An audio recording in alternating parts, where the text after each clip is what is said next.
People, cast and crew may know, I do this loud hooting before, before an action, before we call, where's call to action. And part of that was, part of my research was, you know how you listen to binaural beats when you sleep? I was listening to chimpanzees hooting, and that was pretty much part of my, a lot of my research was to just communicate through the, as chimpanzee-like as much as possible with still the human qualities. Because he doesn't say a lot, I wanted him to say a lot without saying a lot through the hooting and the voice. So yeah, that was kind of like how yeah, that was like part of my research. And we went to the zoo, and seeing how they walked, seeing how they communicated with one another was also super helpful. And yeah, just seeing the different stages of emotions that they go through is very similar to humans.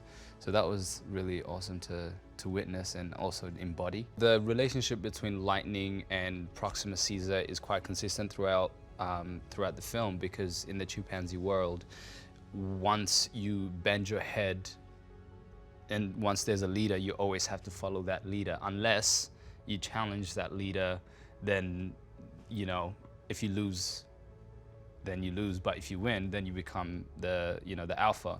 But in this case, the Eagle clan bent their heads, so it comes to a shock to Noah as like, what's going on? But they're going back to their primal instinct of like, this is what we do.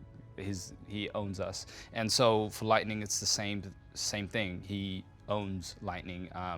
He's earned his position and proved himself to kind of be in the position that he is, but he wants to be just a little bit closer, just a little bit closer. I've ridden donkeys, but I've never ridden horses because of where I grew up.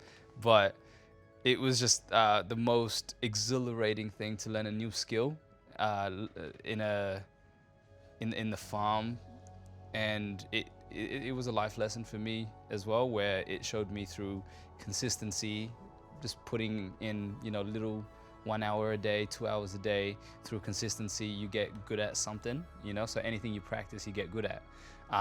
And learning to horse ride just 1 hour a day was such a useful skill in the film as well. And yeah, we learnt by riding little steps, just walking, and then to trotting, and then eventually cantering.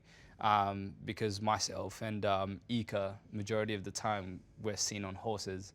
Like about probably 80 to 90% of the action that takes place with our characters, we're on horses.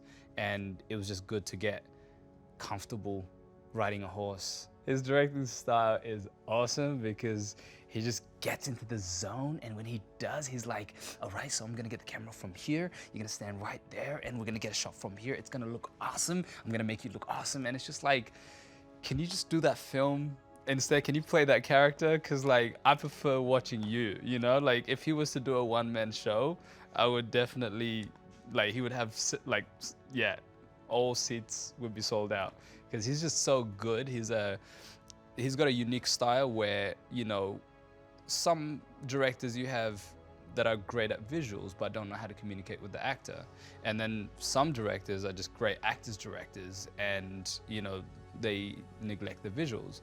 And he's great at marrying both, where he knows exactly what he wants, and he knows exactly the shot, the view, and even performance level as well, like the intensity.